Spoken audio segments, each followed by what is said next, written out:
Hand itself refers to the damage HIV specifically does to people's brains. And it causes an infection in some key brain cells, and that leads to the immune system coming in, causing inflammation and damage. HIV dementia, or the hand disorders, are the commonest cause of dementia in young adults globally. And I guess, in a sense, what the good news is that it is treatable, unlike, say, Alzheimer's disease or some of the other dementias that the community might be familiar with. And there are 3 disorders, which one is about having an asymptomatic problem, where you have to be formally investigated to find it. The second form of hand is a milder problem, where individuals have mild symptoms that affect their capacity to work and live in their home life at optimum capacity.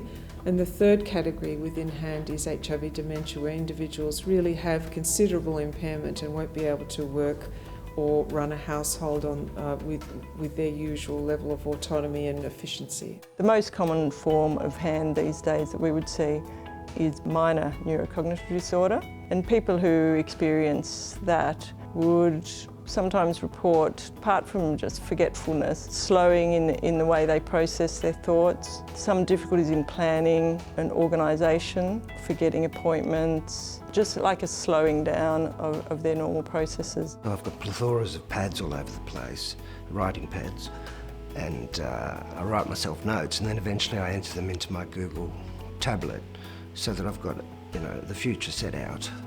So if you're a person living with HIV and you notice some signs or symptoms like your concentration's not so good, or you're a bit forgetful, you have difficulty concentrating or finding the right word, and this persists over time, don't dismiss it as being old age. Lots of people say, oh, I'm old, but really they're not. They're in their 40s, 50s, 60s. That's not old age. That might be something that could be reversed. It might be you're anxious or depressed, or you're in a difficult situation financially or socially.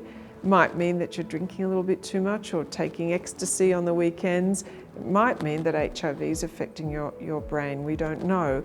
But what we do know is that it's really worthwhile going and talking to your HIV care provider about it. And if one of your mates or friends or somebody you trust may bring it up that you seem a bit different or a bit forgetful, generally people mean really well.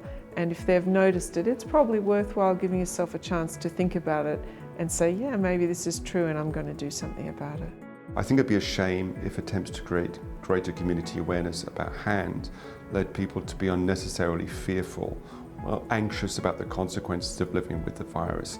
This is something that they could do something about. Of people who are HIV positive, up to 1 in 5 people may develop hand. So if you're an HIV positive person and you're not yet on treatment and you're worried about HIV dementia, what we do know is one of the leading risk factors for developing HIV dementia is having a weakened immune system and lower CD4 T cells. Even as low as less than 350 CD4 cells can put you at greater risk for HIV dementia, and that risk gets even higher when your T cells are less than 200. So if you want to protect your brain's health, we certainly recommend starting treatment as soon as, certainly wait no later than less than 350 CD4 cells. And indeed, some individuals are starting treatment with much higher CD4 cells than that.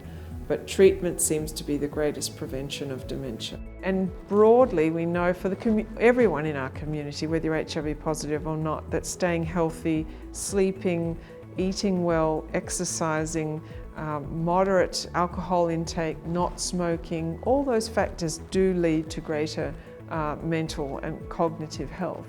And I think that that's a very broad approach that you can take over the course of your life, and I think it will carry individuals and carry HIV positive individuals very well.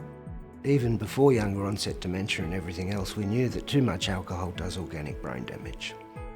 And so the way I managed it was I halved my consumption, then sometime later when I'm comfortable with that level, I'll halve it again. And then I'll get comfortable with that level, and so on, and work my way down the scale. It's important to include a healthy exercise to the best of your ability to maintain fitness into later years. And also particularly important is the degree of social connectedness and the degree of social isolation that we have. That has a real and important impact on our mental health. The thing about cooking is that I get great enjoyment from, because I cook for 4 always, so I'm not cooking every night. But the enjoyment that will be had when I get to share the meal with whoever I share it with, and it takes away my pain. So it makes me happy to cook. People in my life certainly commented on my memory, because once I'd had a sleep I didn't remember what they said yesterday. We encouraged the person to be quite open about the difficulties they're having.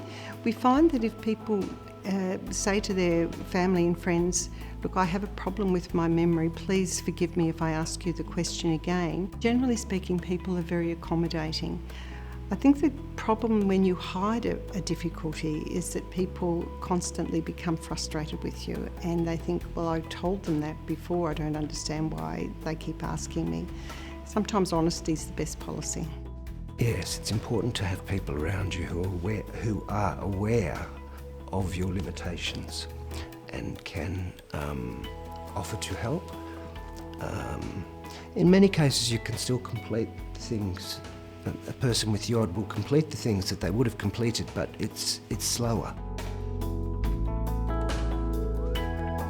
The help that we can give someone with a diagnosis of hand is support, information about where to go for services, strategies on how to manage tasks, some counselling when they're finding that they're somewhat overwhelmed by the diagnosis and all the impact that has on their life, and trying just connect them to support groups and maybe meeting other people with a similar diagnosis so that they can get some support from them too. And we act as a support person. We're here just on the end of the phone to be available to people if they've got a question or a concern about something. When I first came to see my key worker at Alzheimer Australia, she took a history and explained her role, which was not to intervene or make decisions for me, but to act as a sounding board. And of course, I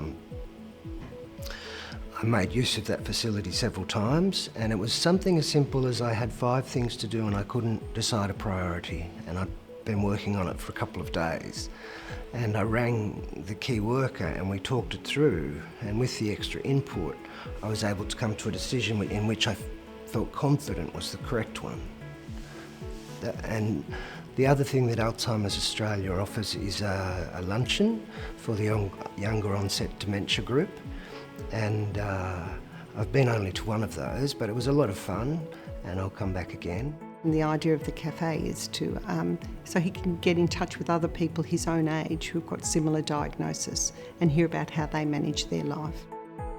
The HIV program provides consultancy, education, clinical care to clients in the home and community, and the program is integrated, importantly, with the Victorian AIDS Council HIV services, so we can link people in immediately for volunteer support, legal advice, counselling and other services that they provide there at VAC, and similarly they can refer straight back to us. Some people do need assistance with their medicines and how they're going to manage them, and we can come into the home and advise them on what the medicines actually are, when to take them, how to take them, whether they need to be taken before food or after food, side effects to watch out for.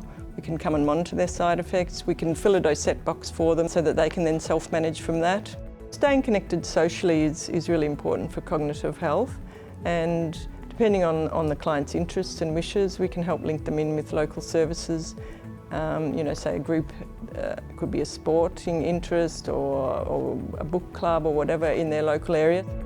Living Positive Victoria has programs which build the health literacy and the health promotion skills of people living with HIV.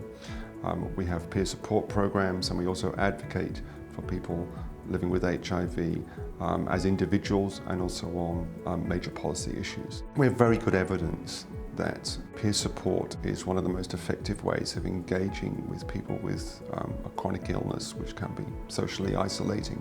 Having discussions with people that have that lived experience is particularly important for people living with HIV. It's not only meeting people face to face, there are also several online groups and studies out there now where people can connect online in a safe environment. And I've been very impressed with how some of those groups have developed, where people can ask about, especially about stigmatizing conditions like mental health, and just saying, I have an issue or I have experienced mental health. How have other people dealt with this? There are other people out there who have similar experiences, and they are perhaps your first port of call to connect to and to begin to have that conversation, which can be somewhat challenging. And they will understand and will have had experiences to where you're coming from, and will have suggestions as to about what the next steps can be.